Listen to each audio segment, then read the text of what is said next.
The night was alive with rain and neon. Jack Mercer sat behind the wheel of a black Dodge Charger, its engine rumbling low like a beast barely held on a leash.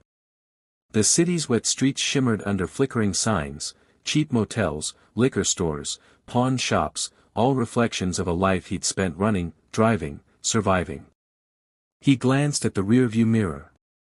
His eyes, once sharp and restless, now looked tired, haunted by the ghosts of too many nights like this one. He'd been a driver for 10 years, maybe more. Getaway jobs, silent pickups, no questions asked. The kind of work that didn't come with retirement plans or happy endings. Tonight was supposed to be different. One last drive. One clean escape. 5 minutes, said Rourke, the crew leader, sliding into the passenger seat. He smelled like gun oil and old cigarettes, his voice rough as gravel. We're in, we're out, then we're ghosts. You keep that engine hot, Jack. This one's for good. Jack just nodded. He'd heard those words before, one last job, for good. Lies, every time. But this time he meant it. After tonight, he was done.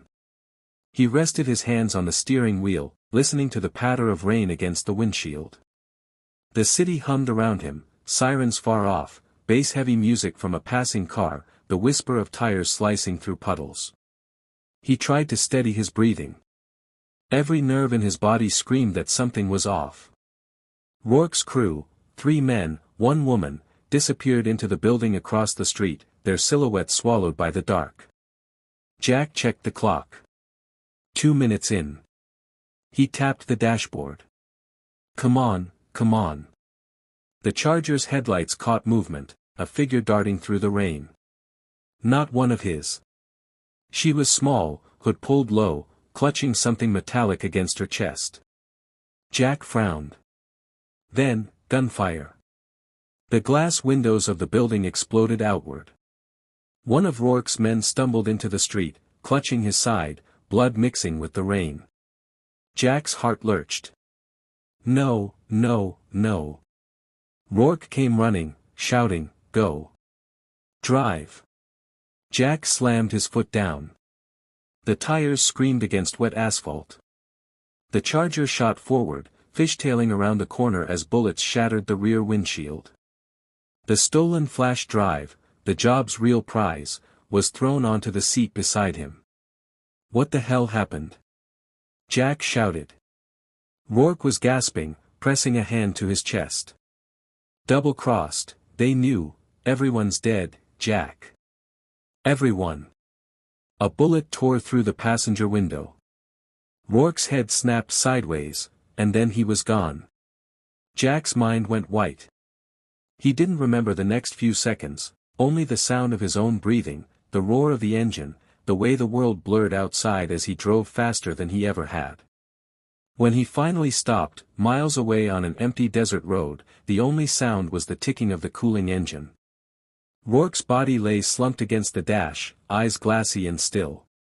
Jack sat there for a long time, the weight of it all pressing down on him like a suffocating fog. He looked at the flash drive, small, unmarked, but heavy with something far darker than he could imagine. For a moment, he thought about throwing it out the window, letting the rain wash it away. But he couldn't. He didn't know why. Maybe it was guilt. Maybe it was instinct. Or maybe he knew deep down that this wasn't over. A faint glow flickered behind him, headlights. One car. Then another. Jack's stomach turned to ice. He floored the gas again, the Charger roaring back to life, tires kicking up sheets of water and gravel. The vehicles behind him gave chase, sleek black sedans, tinted windows, silent and relentless. Whoever they weren't cops. He gripped the wheel tighter, breath shallow. The storm raged harder, lightning flashing across the desert sky.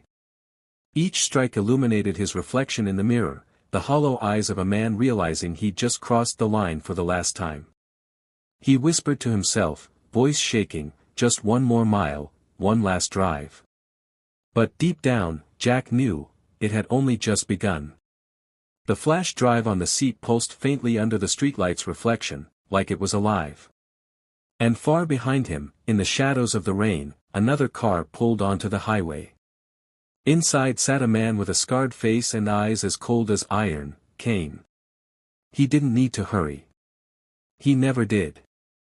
Because when Kane was sent after you, it didn't matter how far you drove. He always caught up. The desert stretched endlessly under a bruised dawn sky. Jack's Charger sat half-hidden behind an abandoned gas station, its engine silent but still radiating heat. The air smelled of dust, oil, and blood. Jack sat on the hood, cigarette trembling between his fingers. He hadn't slept. Every time he closed his eyes, he saw Rourke's face, eyes frozen open, mouth slack, the life gone in an instant. He flicked the cigarette into the dirt and stared at the flash drive on the dashboard. Something about it gnawed at him. Rourke had said it was worth millions. But now, everyone who touched it was dead. He opened his phone, no signal. Of course. The desert didn't care about your problems. When he finally drove again, the horizon bled red and gold. He followed the cracked highway toward nowhere, hoping to find fuel, food, maybe a plan. He told himself he'd drop the flash drive somewhere and disappear. Mexico, maybe. A new name. A quiet life. But fate doesn't let men like Jack disappear. Hours later, he pulled into a rundown roadside motel, the Sundown Arms. The sign buzzed and flickered, half the letters dead. The clerk didn't even look up when Jack paid cash for a room. Room 6. One key. One night.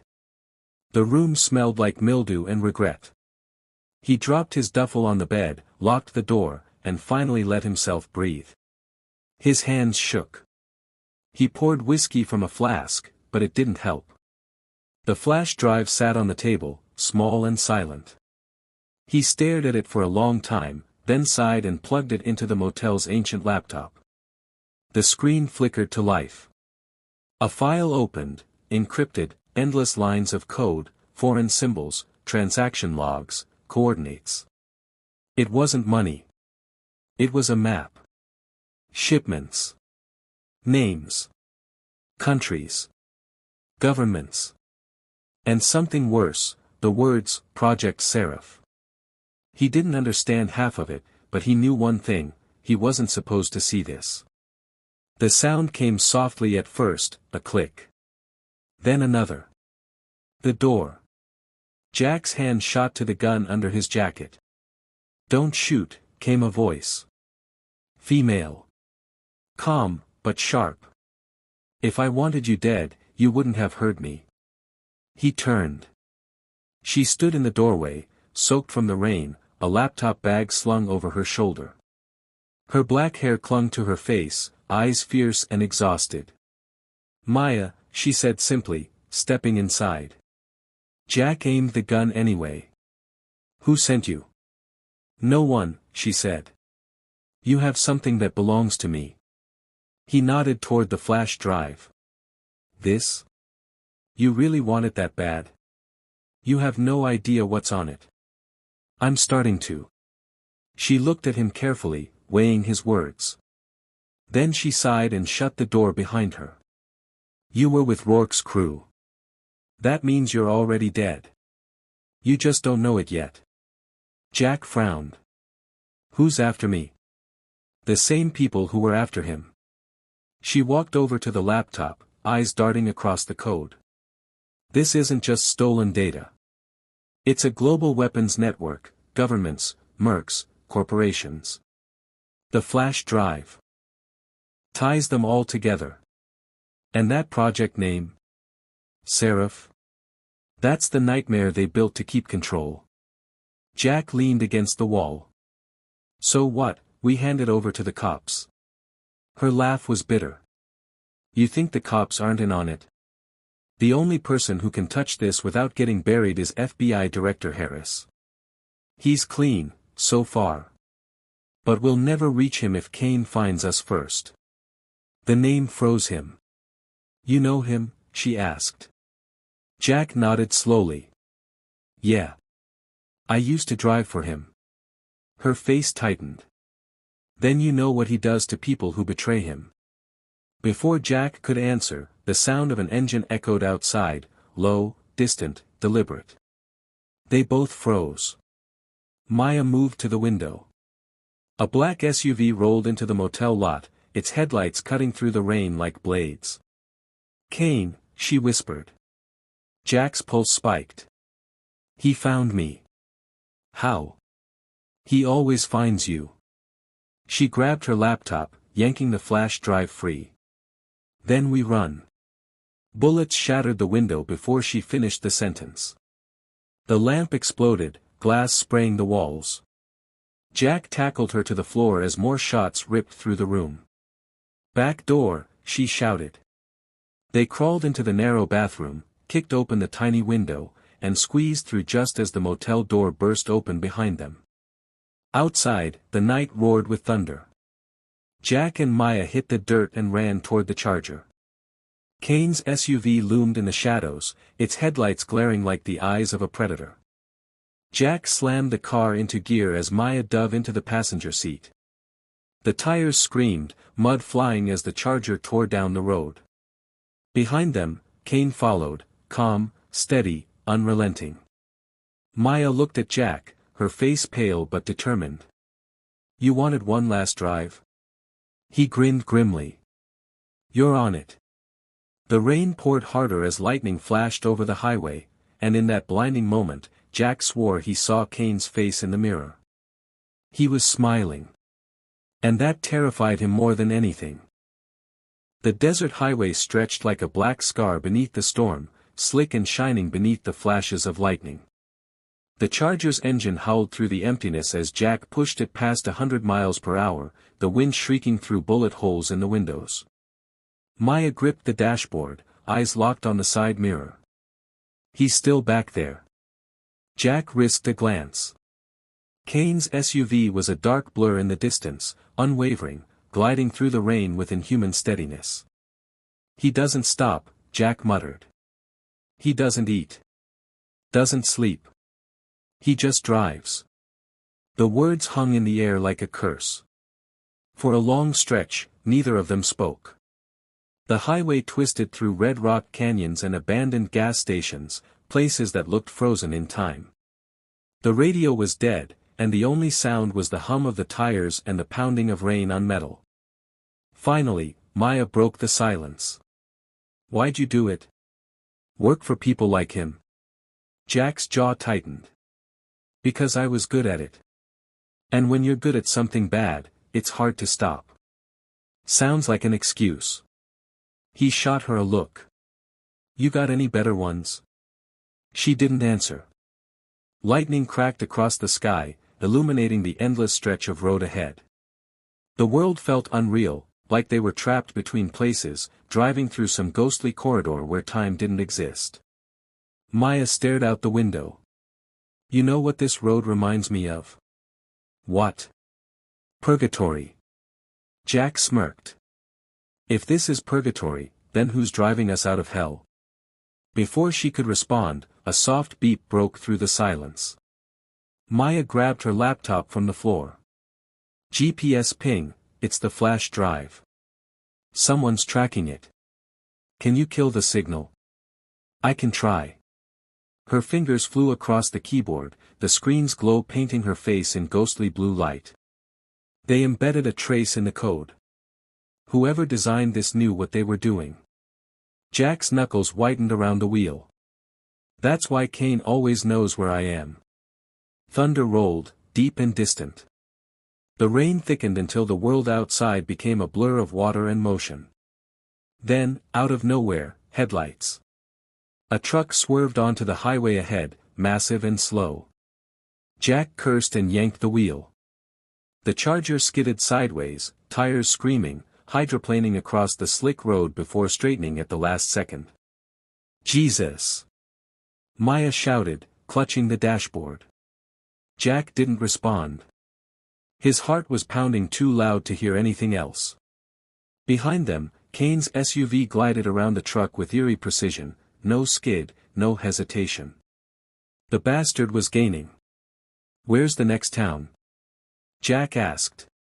"Fort Mason," Maya said, checking the map. 20 miles, maybe less. "Let's hope we make it that far." But something shifted in the air, a strange heaviness, a pressure that felt like being underwater. The storm faded into silence, and the headlights flickered. The Charger's radio crackled to life, even though it hadn't worked in years. Static. Then a voice. "You can't run from what you are, Jack." Jack froze. The voice was Rourke's. Maya looked up sharply. "Jack. Who is that?" He didn't answer. He couldn't. His blood went cold. The static deepened, the voice twisting, glitching, as if something was speaking through it. "Every road leads back to me." "Turn it off," Maya whispered. Jack slammed his fist against the radio. The static died. But the unease didn't. He glanced in the mirror. Kane's SUV was gone. The road behind them was empty. Maya noticed it too. "Where'd he go?" Jack shook his head. "I don't know." They drove for miles in silence.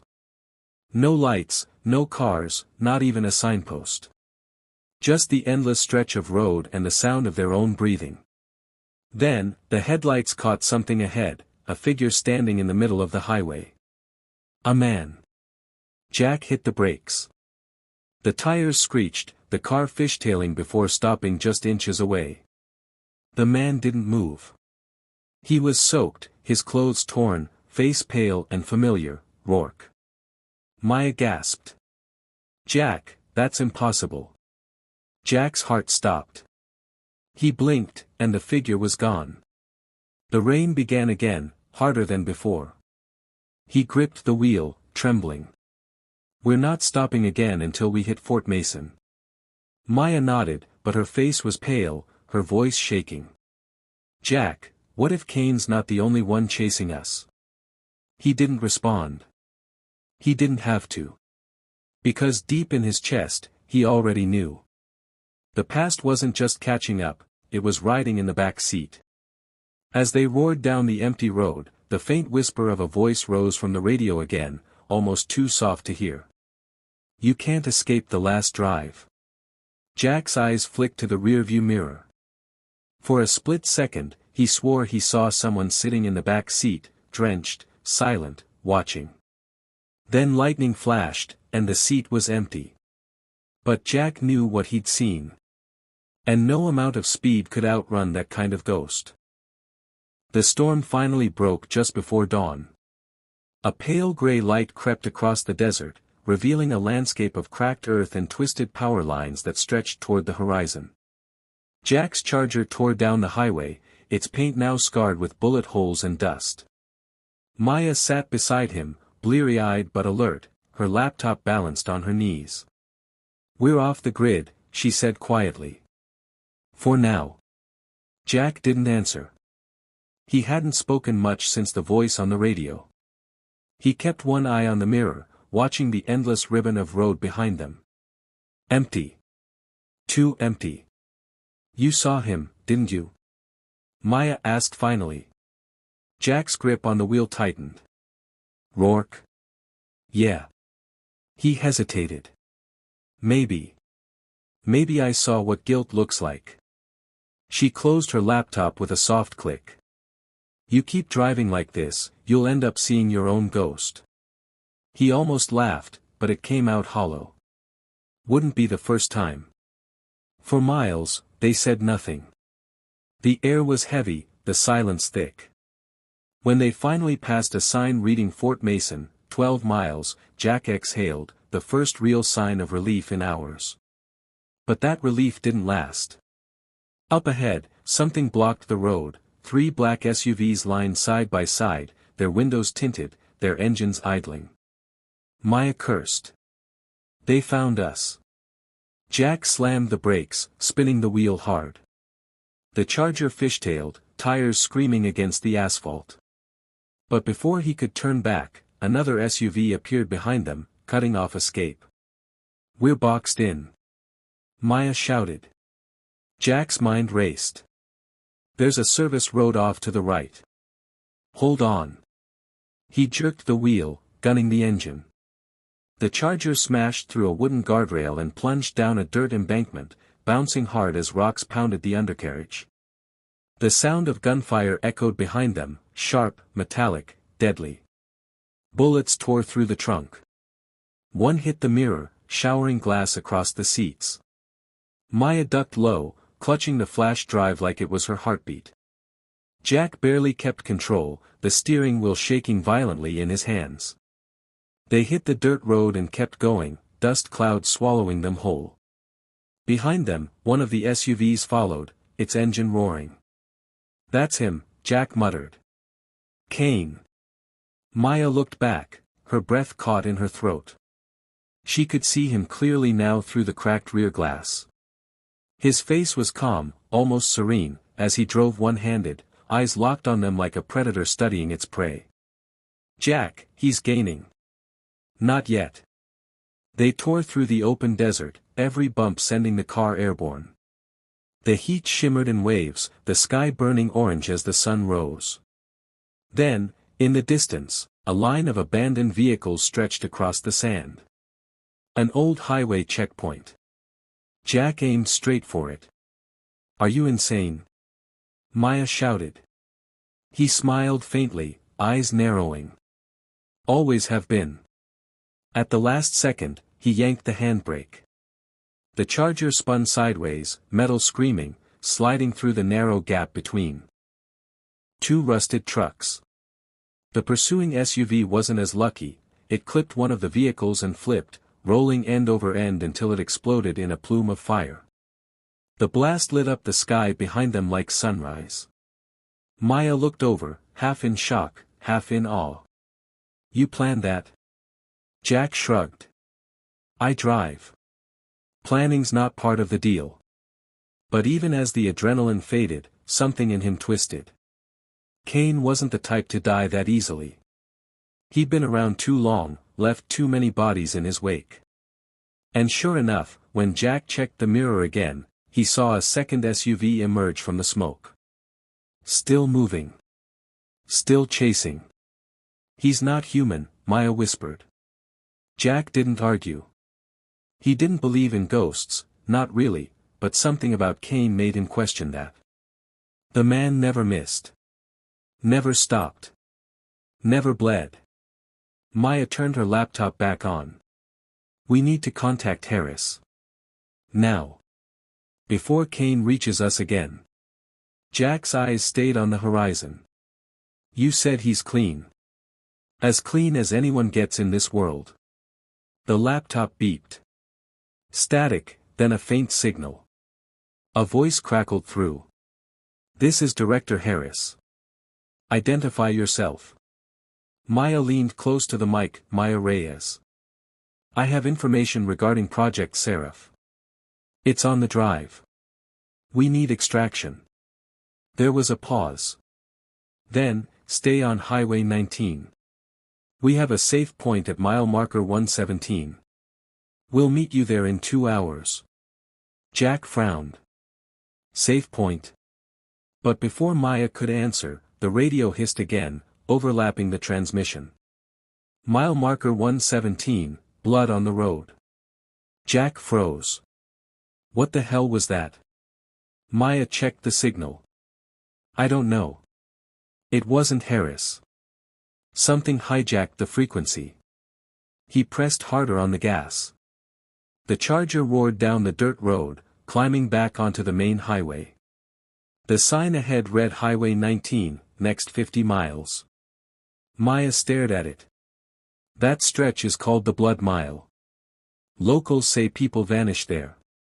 Cars found empty, engines still running. Jack forced a grin, though his pulse was hammering. Guess we'll see if the stories are true. The road stretched on, silent and endless. And somewhere behind them, Kane's SUV rolled out of the smoke, the windshield shattered, the body dented, but the driver still calm, untouched. He adjusted his rearview mirror, his lips curling into a faint smile. The hunt wasn't over. Not by a long shot. The sun had burned the rain away, leaving behind a blistering, colorless desert. Heat shimmered off the asphalt like ghosts rising from the earth. The Charger thundered down Highway 19, its tires spitting dust as it devoured mile after mile of empty road. Jack's face was drawn tight, his jaw locked, eyes hidden behind scratched aviators. The steering wheel trembled faintly beneath his grip. Maya sat beside him, clutching the flash drive like it was her last heartbeat. "Mile marker 117, she said softly. "We're almost there." "Yeah," Jack muttered, "but what if it's not what we think it is?" She didn't answer. The truth was, neither of them trusted Harris completely. He was supposed to be clean, the one man untouched by the corruption this flash drive exposed. But in their world, trust was just another way to get killed. The road signs grew older, their paint flaking, their letters fading into the sand. No cars. No birds. No sound but the engine and the occasional whisper of wind slipping through the bullet holes in the glass. Jack tried the radio again, hoping for a voice, even static. Nothing. Just silence. Maya broke it first. "You ever think about what happens after this?" Jack laughed, low and tired. "After what? You mean after the part where we stop running, or after the part where we stop breathing?" "Either." He thought about it. Used to dream about a cabin. Somewhere near Flagstaff. Pine trees. No engines. No noise. Just quiet. "But people like me don't get quiet." She studied him, her expression softening. "Maybe you do. If you make it out." Jack smiled faintly.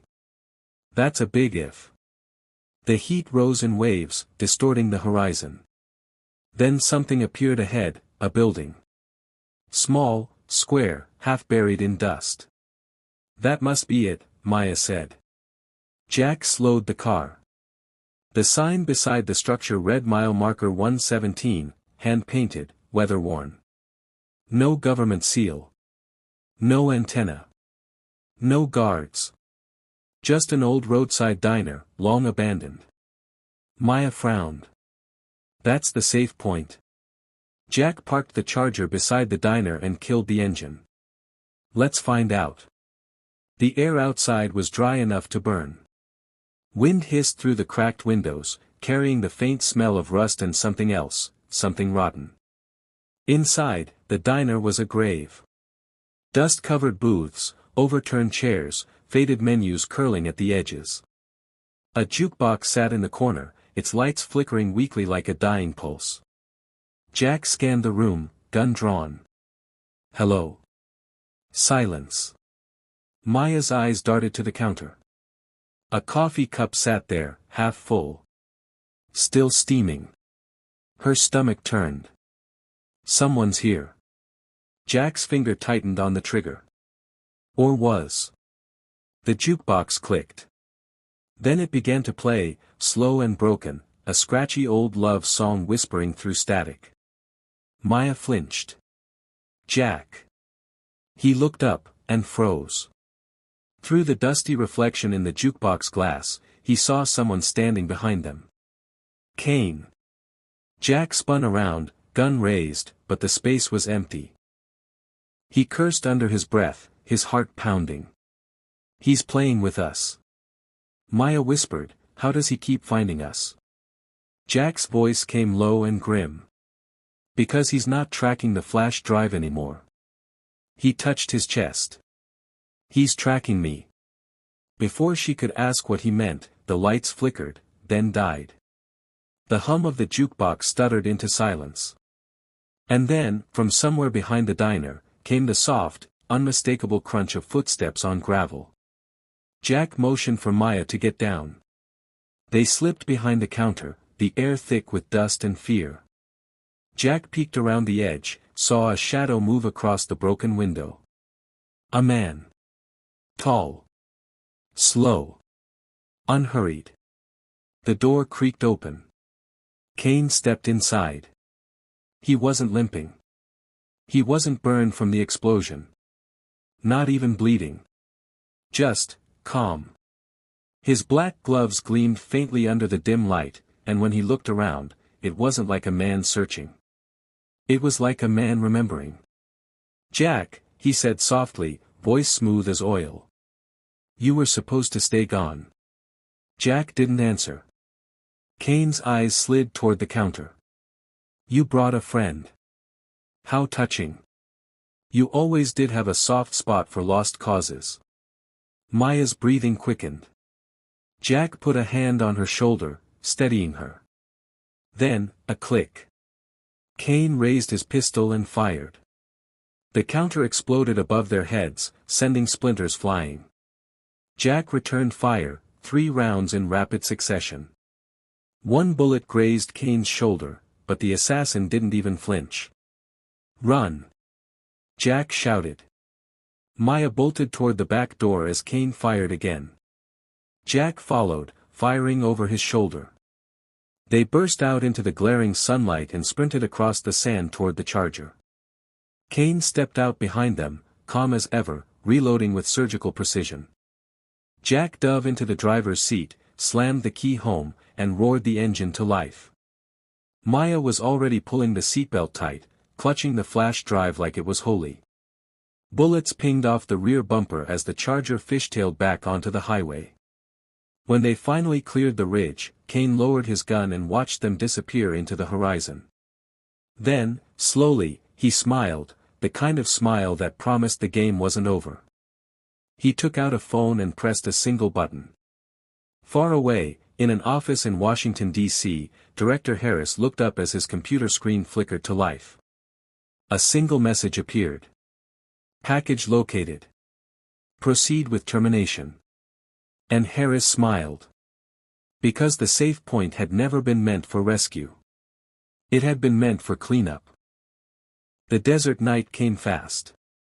By the time Jack and Maya hit the outskirts of Fort Mason, the sun had dropped below the horizon, leaving only the blood-red afterglow smeared across the sky. The Charger's headlights cut through the darkness, revealing cracked roads and silent houses, a ghost town, hollowed out and forgotten. Jack slowed the car, eyes flicking between the road and the rearview mirror. No sign of Kane. No headlights. No sound. But that meant nothing. Kane didn't chase like a man. He hunted like time, quiet, patient, and unstoppable. Maya's voice broke the silence. "You saw the message, didn't you? The one from Harris." Jack's grip on the wheel tightened. "Yeah. Proceed with termination." "I saw it." She looked at him. "That means we're not just running from Kane anymore. Harris wants us dead too." Jack gave a short, humorless laugh. "Figures. Spend 10 years driving for killers, and the first time I do the right thing, the government signs my death warrant." Maya didn't laugh. She was pale, staring at the flash drive in her hands as if it might start bleeding. "There's something you don't know about Seraph," she said. "Something worse than the weapons network." Jack glanced at her. "What do you mean?" "The flash drive isn't just data. It's a key, a cipher. It unlocks something called the Dead Man's Code." Jack frowned. "That's supposed to mean something." "It's an AI protocol," she said. "A failsafe designed to erase evidence if Seraph's ever exposed. When triggered, it activates sleeper drones, black-budget assets that kill anyone who's seen the files. No warnings. No commands. Just death." Jack's stomach dropped. "So we're carrying a kill switch?" She nodded. "And if Harris has access to the system, he can turn it on," Jack finished grimly. The road narrowed, leading into a dry canyon. The moonlight painted everything in silver and shadow. Jack killed the headlights and coasted to a stop under a cliffside overhang. "We'll rest here for an hour," he said. "Then head for the border." Maya shook her head. "If we cross into Mexico, we're ghosts.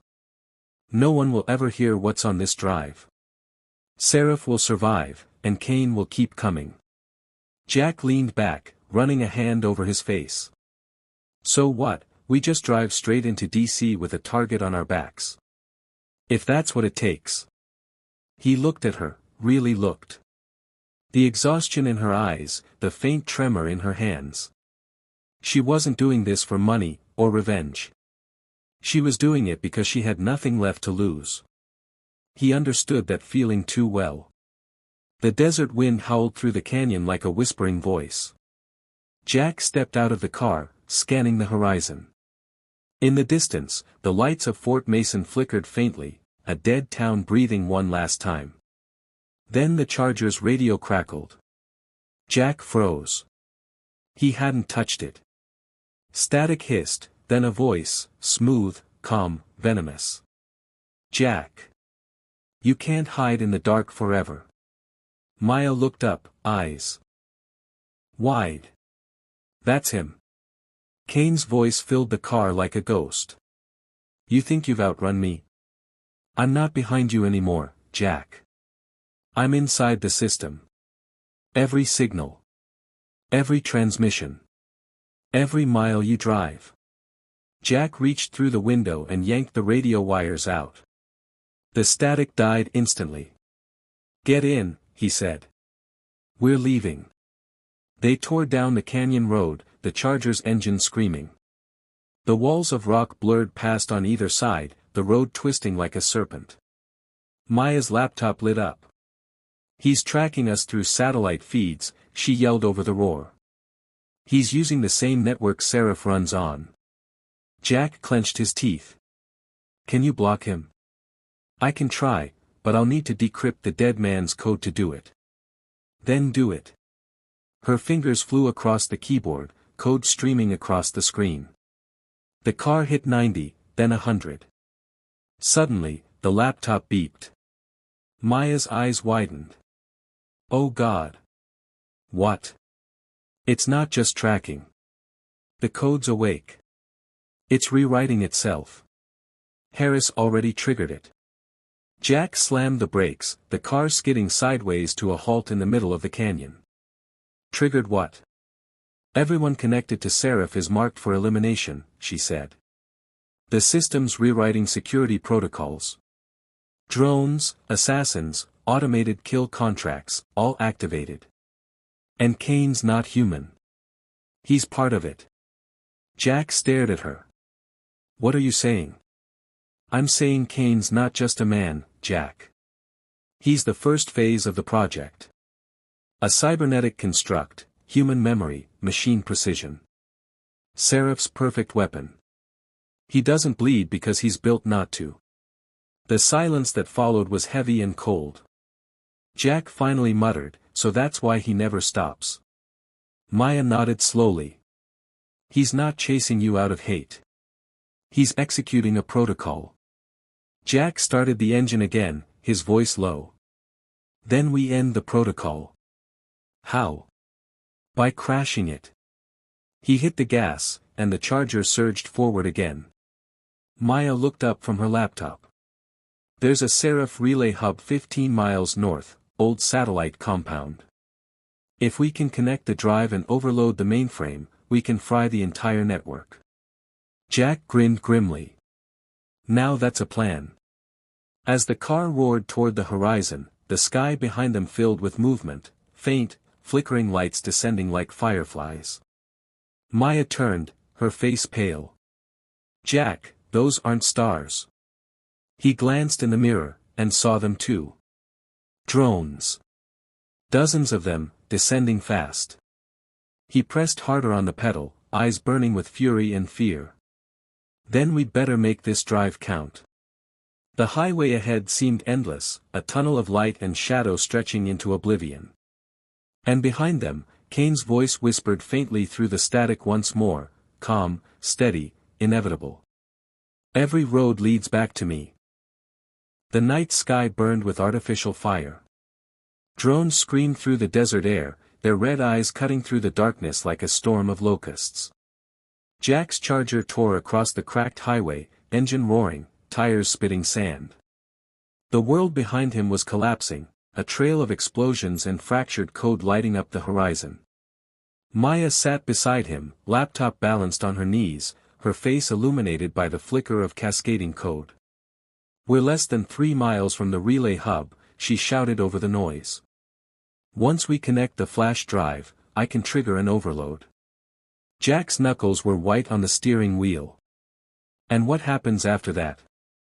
Her eyes met his, steady but full of dread. "Everything connected to Seraph, the network, the data, the drones, gone. But it's a one-way trip, Jack. No turning back." He gave a grim smile. Never was much for turning back. The first drone dove low, its machine gun tearing up the asphalt in a hail of sparks. Jack swerved, the Charger fishtailing wildly before straightening again. Another drone followed, then another. Maya screamed, "Left. Go left." Jack spun the wheel. The car crashed through a chain-link fence and onto a dirt road leading to the old satellite compound, a skeletal maze of rusted towers and flickering floodlights in the distance. The sky above them pulsed red. And then, through the noise, Jack heard it, a calm, familiar voice over the car radio. "End of the road, Jack. Kane." Jack gritted his teeth. "Not yet." The Charger burst into the compound, tires shrieking as it skidded to a stop beside a crumbling control building.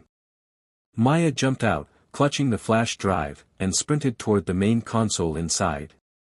Jack followed, pistol drawn, scanning the shadows. The place smelled of dust and ozone, the faint hum of dormant machines filling the air. Inside, flickering monitors glowed with green code.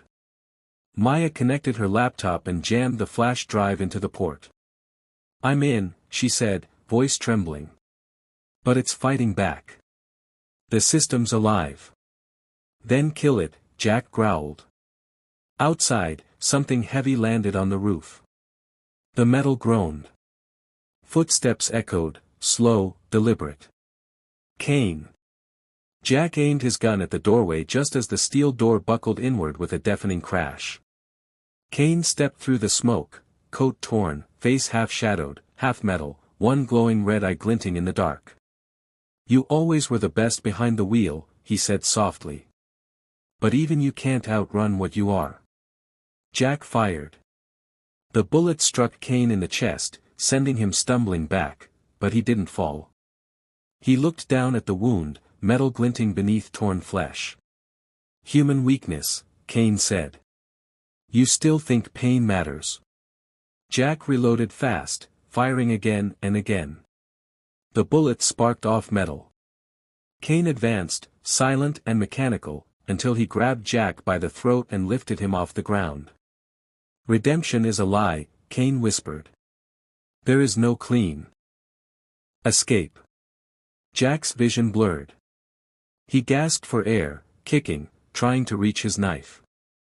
But Kane's grip was like iron. Then, a flash of blue light. Maya. She'd rerouted the current through the control panel. Electricity surged through the floor, into Kane's body. Sparks exploded. He dropped Jack, convulsing violently. "Jack, go!" Maya screamed. "I need 30 more seconds." Jack stumbled to his feet, lungs burning, and grabbed a crowbar. He swung it into Kane's head with everything he had.